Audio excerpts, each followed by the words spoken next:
Today, we are ranking the main Hunter x Hunter protagonists by strength. Here's the criteria I used, and let's get right into it. In last place, we have Leorio. Look, I love Leorio, but it's no secret that this guy is the weakest of the main protagonists. We only see one ability from him, and while it is fairly good, it doesn't seem like it's that crazy. It doesn't hold up to the abilities of Killua or Karapika in terms of strength or utilities based on what we've seen. The disparity between Leorio and the other protagonists is even more apparent when we look at what they have accomplished with Nen. Leorio's only real feat is punching Jing, but even then Jing let Leorio hit him. We also know for a fact that he has at least 6 months less of Nen training than the other protagonists. We know this because he didn't really know what Nen was in the York New City arc. While this may not seem like a big deal, Nen takes a long time to develop and a lot of effort to train. Leorio has been learning Nen for less time than the rest of the protagonists, and he's also been splitting his time with medical school as well, meaning he probably hasn't put nearly as much time into training as Killua, Gon, or even Kurapika. It's also likely that he's the least intelligent when it comes to combat strength as well, due to his lack of experience and lack of training. I'm sure Leorio would be a great support Nen user, but I don't think he really measures up to the rest of the gang in terms of strength. The next weakest protagonist is Gon. Ranking Gon was kind of hard for me, mostly because I wasn't sure if I should include this when considering his strength. If we include adult Gon into this list, he would undoubtedly be number 1, but I have decided not to include this form.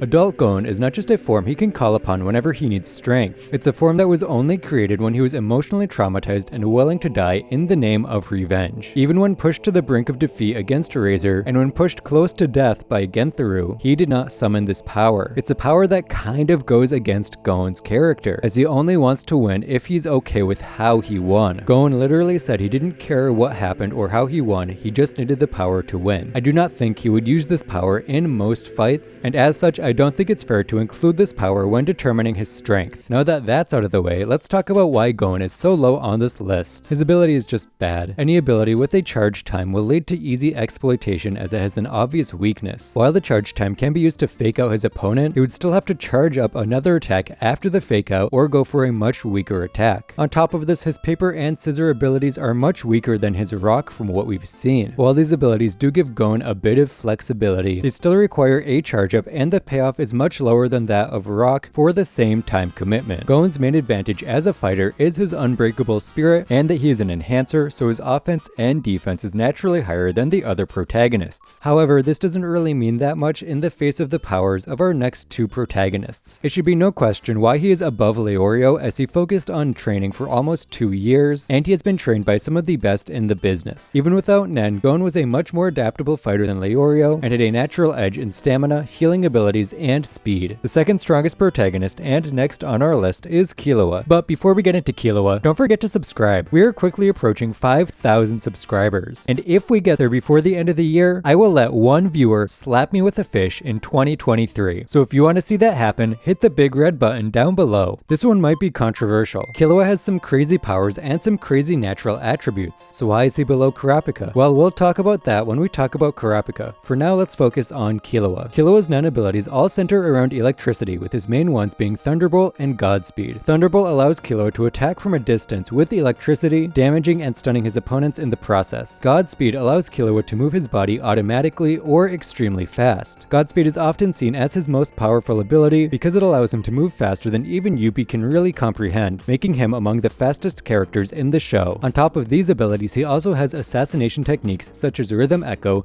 the Snake Awakens, and his crazy sharp hands. He is also immune to poison and electricity resistant thanks to his assassin training, and he also has his yo-yos, which give him some added range. However, they do seem to be kind of weak, as they get destroyed almost every time we see them. What is interesting about Killua's abilities is they all seem to cover different weaknesses Killua might face. This makes him a very well-rounded fighter. His main drawback is that all of his abilities are on a timer, as he can only use them as long as he has a charge. This means in battles of attrition or drawn-out battles, he will most likely struggle to find his win conditions. Killua's main win conditions are to electrocute his opponent until they cannot move, or until they are unconscious, and then end them if necessary. The main reason I am putting him above Gon is that these win conditions are much easier to execute in concept than Gon's are, and they are generally safer to execute as well, and his abilities are also much better than Gon's in general. So why is he below Karapika? Well, let's talk about it. Karapika has the most tools and easiest win conditions of any of the protagonists. He would most likely make use of 4 main abilities: Holy Thumb, Thieving Index Finger, Dowsing Chain, and Arbiter's Little Finger. finger. I will not be taking Chain Jail into account because it's only useful on the troop. I think it's worth mentioning that Chain Jail is the only chain restricted to the Phantom troop. I've seen a lot of people online saying that all of his chains are restricted, or it's his middle and little fingers that are restricted. It is only his middle finger that has any sort of restriction on it, so he is free to use his other 4 fingers as he sees fit. Each chain serves a different purpose in combat. The Holy Thumb is for healing, and it can heal a broken arm in just a few seconds. The Thieving Index Finger forces a victim into Zetsu and steals 1 nin ability from the opponent. It is then loaded into the Stealth Dolphin, where Karapika will then choose the person that will get to use this ability 1 time. The Dowsing Chain is used to tell if someone is lying, and it also looks like Karapika's go-to chain for defense and restraining. And the Arbiter's Little Finger will kill someone if they don't follow the conditions that Karapika sets. On top of these abilities, he also has Emperor Time, which allows him to use Nen to the fullest of his ability as a conjurer. It allowed him to take a 50% hit from Uvo without so much as a scratch, and the ability is also a condition for using both the Arbiter's Little Finger and the Thieving Index Finger. There is a 3-hour time limit on Emperor's Time, but considering Kurapika can control when he uses this state, he could last much longer in battle if need be. And on top of that, he can also apply Nen techniques such as In or Ko to his chains as well. He can also summon and disband them at will, giving him even more flexibility. We can also tell from his fight with Uvo that he can control the length of his chains as well, giving him a huge area of attack and even more versatility. We've also seen him use 2 chains at a time, allowing him to create a large number of combinations that could be deadly. All of these tools means that Karapika has the most paths to victory of any of the protagonists, and many of them are easy to accomplish. He could use Dowsing Chain as a distraction and then stab someone with a Thief Chain, forcing them into Zetsu and stealing their ability. He could use the Thief Chain to force his opponent into Zetsu and then hit them with the Arbiter's Little Finger. He could force his opponent into Zetsu and just beat them with his Enhanced Fist. Between just those 3 chains in Emperor Time, he has so many options and so many simple paths to victory. This versatility is what I think gives Kurapika the edge over Killua. Killua's Godspeed might be better than all of Kurapika's abilities on their own, but Kurapika's ability to combine his abilities allows him to traverse combat situations much more easily than Killua would, at least in my opinion. And that's the list, unless you consider Hisoka to be a protagonist. To be honest, it's kind of ambiguous if he is or not. Like, he helps the main protagonists more than he opposes them, and he also fits into the birthday pattern. So just in case, let's talk about Hisoka. If we include the clown, everyone would shift down and he would be at number 1. It should be no surprise that Hisoka is the strongest protagonist. Not only does he have a decade more of combat experience than the others, he also has one of the best abilities in the show. Bungee Gum is one of those abilities where it doesn't matter if you understand how it works, because it is so simple and versatile. We've seen the ability be used for both offensive and defensive purposes. Bungee Gum has the properties of both rubber and gum, and every time we see Hisoka in combat, he shows us a new way it can be used. From attaching playing cards to his opponent, to attaching his hand to Gon's face, to using a human head like a mace to shred through attackers. It is an ability that allows Hisoka to fight the way he wants and adapt on the fly. He is capable of beating almost anyone that he comes in contact with. Almost. And he also genuinely enjoys fighting. While this might not seem like it matters that much, having the morale to never give up in a fight is a huge deal, and the fact that he enjoys fighting means that his morale is higher than those who fight because they have no other choice. And that's not even mentioning the power up he got after losing to Chrollo. Being able to create his arm and leg out of bungee gum and hiding that they are gummy is a huge advantage. It could completely throw someone off their strategy, as it would most likely act as some sort of protection, but we have not seen this ability in action, so it's hard to say where its strengths lie at this time. The main reason I'm putting him above the others is his experience and versatility. I already talked about how understanding an ability will change the dynamic of a nin battle to a large degree, and the dissemination of an ability is something that Hisoka can do better than any of the other protagonists. We have seen him expose the weaknesses of his opponents time and time again. He did it with Castro, he did it with Goto, and he almost did it with Chrollo as well. I do not think there is any other protagonist that would be able to figure out these abilities in the same time frame as Hisoka, and that's purely because they don't have the same fighting experience he has. As for his versatility, this comes from Bungee Gum. Bungee Gum is one of the most versatile abilities in the show, as it can do pretty much whatever Hisoka needs it to do, as I mentioned earlier. This gives it more versatility on its own than all of Kurapika's abilities combined. Obviously, it's not infallible, but the fact it took Chrollo over a year to craft a guaranteed strategy shows just how hard it is to counter this ability. Okay, now that is my actual list. Let me know what you think in the comments down below. I'm willing to hear arguments for reordering the top 3, but they're going to have to be pretty solid. Be sure to subscribe, and thank you for watching, and I'll see you next week for another video.